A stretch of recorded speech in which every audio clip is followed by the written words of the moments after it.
Have you ever wondered why people are not interested in the sacrifices that you put in to make your marriage work?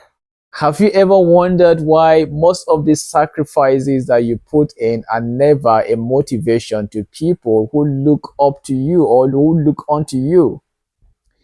When you say you stay or you are so and so years in your marriage, for instance, you are 40 years in marriage, 30 years in marriage, okay, or you are 10 years in marriage, 15 years in marriage, 20 years in marriage, and 50 years in marriage, that gets people's attention, and they are like, wow, this is interesting. Okay, people are so carried away most times when you tell them how long you have been in your marriage union. Okay, you have turned 10 in your marriage, or 15 or 20 or 30 or 40 or even 50. Some are even 70 years in marriage. That actually thrills a lot of people quite much, and so they are usually, there is this wave of excitement, wave of motivation, and waves of questioning in their own on their own faces, trying to inquire, how did you make this happen? How were you able to stay married? How on earth were you able to stay with this person all these years and your marriage is still standing? Okay, people begin to ask questions because they are somehow motivated, and also they are thrilled for the fact that you have been married for this long. But before that time, I tell you, people are not usually moved by the sacrifices you are making to see that you remain married. They are usually not motivated by whatsoever it is you think you are doing, the hard work you are putting in to ensure that you stay married to your spouse. People don't care. They don't want to know.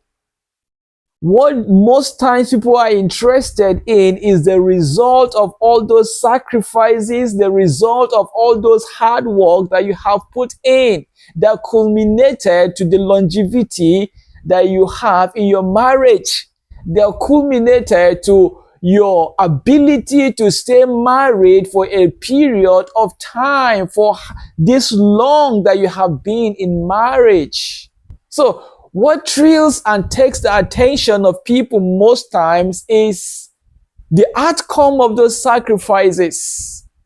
But at first, they don't care about the sacrifice, because I tell you the truth, most times those sacrifices that you make to remain married are not on the public domain.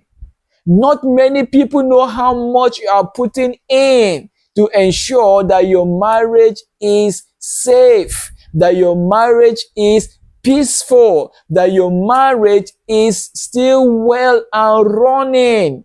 Okay? Most times people don't even know what you are going through, what you are laying off, and what you have to embrace to see that your marriage is still standing.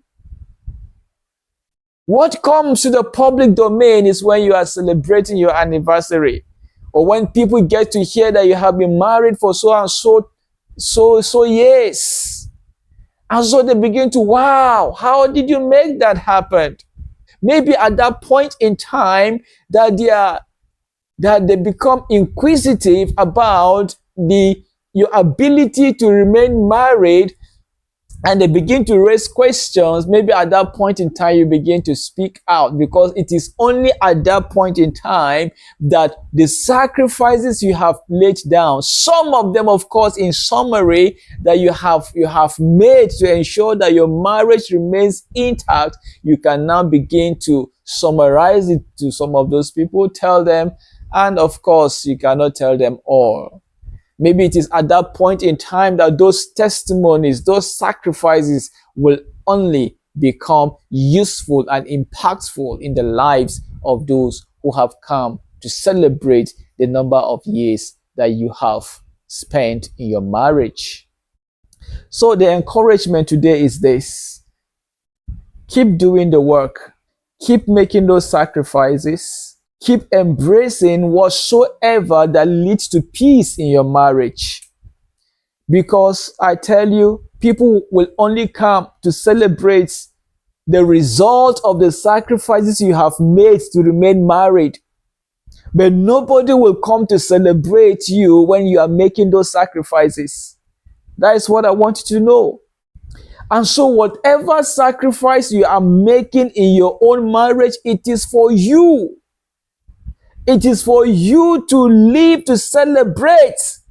If you are waiting for any man to come and tell you, well done for doing what you are doing to keep your marriage going, then I tell you, you are not doing enough. Because the real sacrifice that keeps a marriage going is that which is done in the secret. Many times, such sacrifices cannot even be explained, okay? Because you do some very, very, very sacrificial things that even you yourself sometimes are unable to even believe that you could make such sacrifice. Nobody wants to know how many times you have to lay down your own guard for your partner, for your spouse to have his or her own way. Nobody wants to know how many times you have to cry even through the nights in prayers, even when you couldn't pray and you were worried.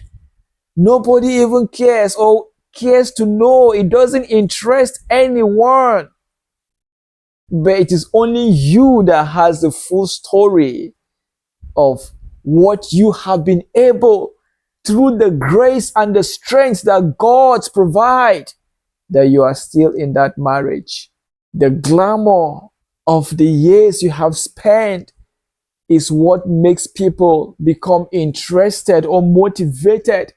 But when you ask the question, the most powerful question, where it all begins, is, are you really interested in making this marriage work? That marriage you find yourself, are you really and fully interested in making it work?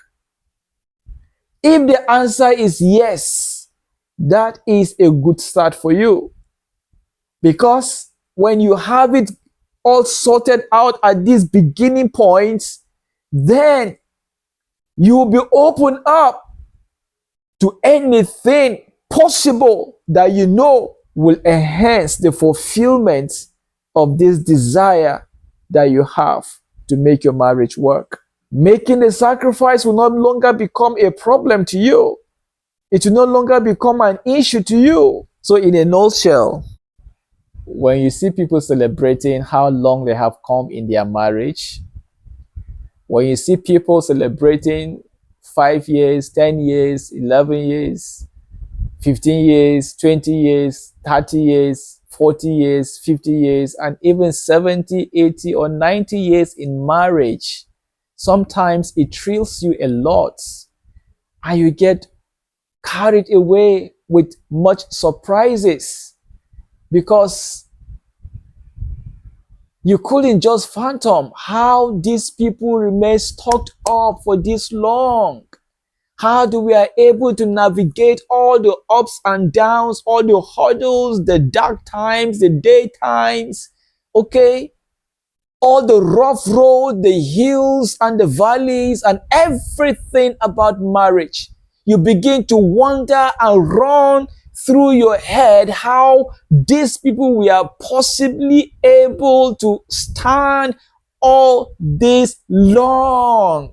But quietly in the center of the union of these two people, there are quite a lot, a whole lot of sacrifices that have been done, that even they themselves that are involved in the marriage will not be able to fully explain to you bit by bit what and what they have done to ensure that they remain together, to ensure that their marriage is still intact, to ensure that even in the times of strain and stress, they were still able to come back again to normalcy.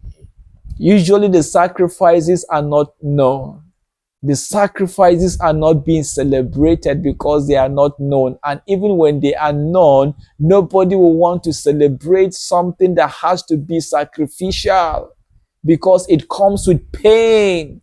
It comes with inconvenience. It comes with giving up your own ways. It comes with quite a lot of unpleasantness because you are looking at the greater good of a better marriage. So you let go of your own ambition most times. You let go of your own pleasure at the time you wanted it. You let go of your own pleasurable times, okay, just to ensure that your marriage, which is the principal thing that you have in mind, is safeguarded, is kept unshattered. But the question most times begins with what your thought is concerning that marital union that you are in. If you don't give it the topmost priority, then don't expect the best out of it. Whatever best you want for your marriage, you need to work it out. You need to sacrifice for it. You need to be able to let it have its own way for you to reap the fruit of it. You celebrate others, you also can celebrate your own. It is not magical. Whatever you see others celebrating today is not much different from what you have in your hand. The only difference is those people were able to understand what it takes to make their own marriage work, what kind of sacrifice their own marriage accept to be peaceful. You also have to identify in your own home what kind of sacrifices your own marriage requires of you, that you may enjoy the stability, that you may enjoy the longevity that others are enjoying. But the utmost question is, are you ready to make those sacrifices? Are you ready to give your marriage what it takes to be celebrated tomorrow? Many times it ends at the wishing level. Many times it ends at, oh, I wish it's like the other people or the other couple. But if those couples were to come to present their own scorecard, to present to you their own result for the many years they have spent, you wouldn't like to see it. You wouldn't like to even dare dream about getting married. You wouldn't even dare to want to go the lengths if you are not prepared to bear all the ups and the downs, the valleys, the hills, the rough road, and the sun, the moon, and everything that marriage comes with.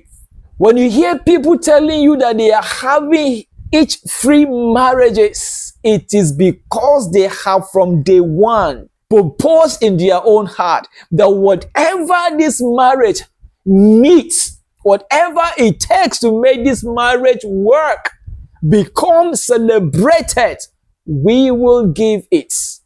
So when you prepare your heart from the beginning, I tell you the truth, it will no longer become a burden.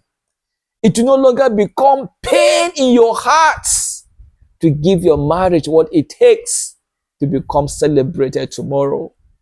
I want to sincerely tell you that marriage is sweet, but even the sweetest cake has a combination of both the sour and whatever it is ingredients that made it to become the sweet cake that you take today. So, everything is ready. Everything is possible.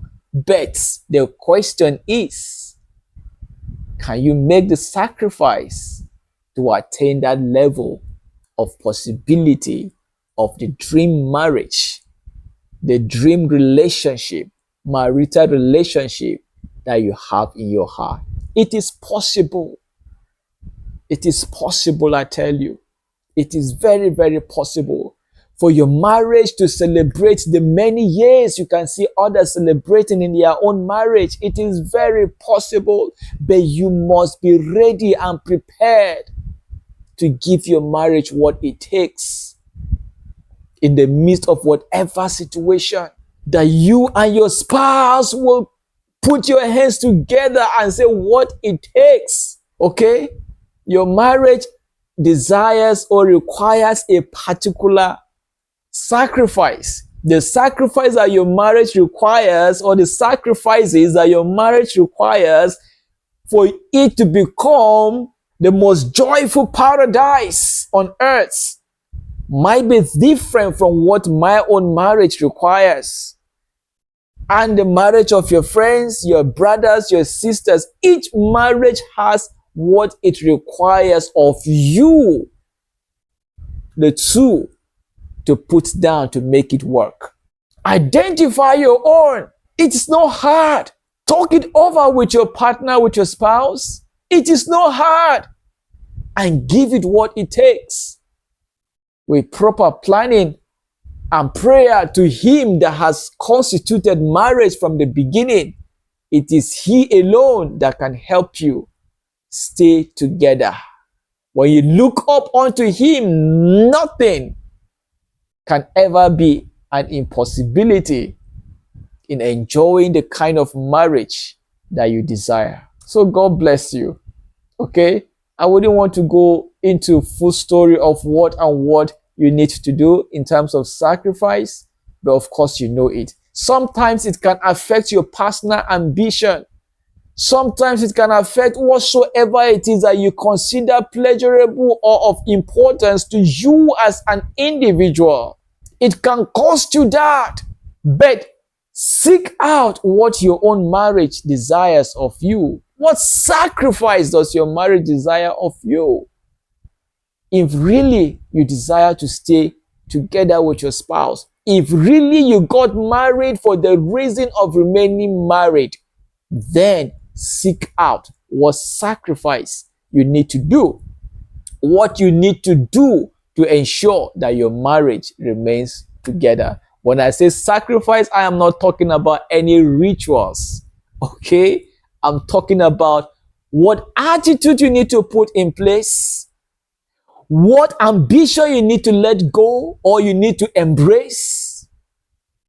I'm talking about all the adjustment you now need to make, given that you are no longer alone. You are no longer an individual. You are now a couple. And probably with children now. I'm talking about those willingness to make every adjustment possible.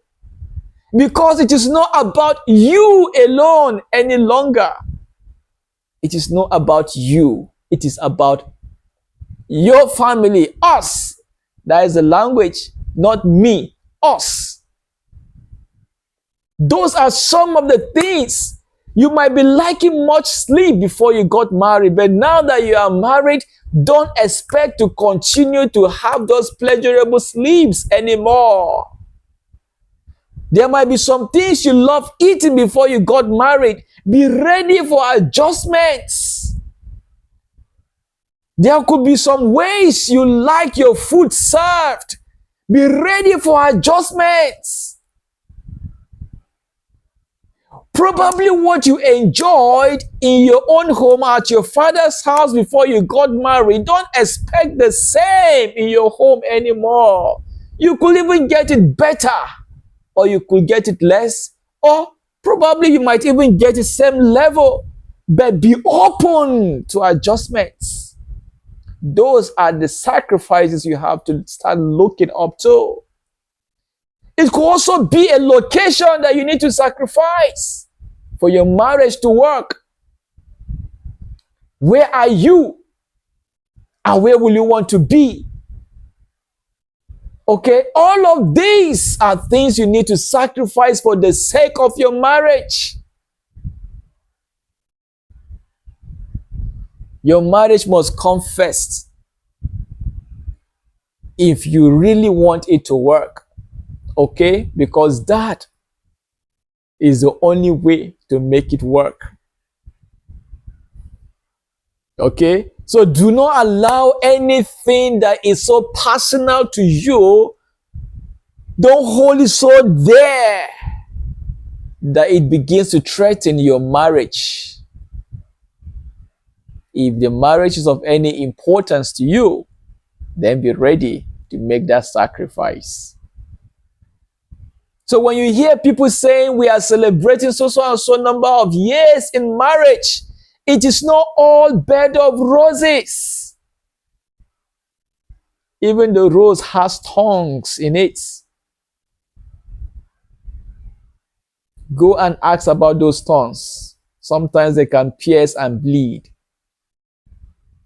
Choose for yourself your marriage or whatever personal ambitions or personal lifestyle that you desire to live. If at all you don't intend to stay long in marriage, then I think any other thing you do,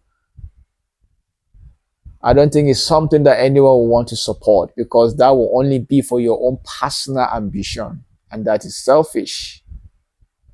Get married for the right reason, with the reason to remain married and the preparedness to pay all the sacrifices that's required for you to enjoy the full fruit of your marriage. So God bless you in Jesus' mighty name. Amen and amen.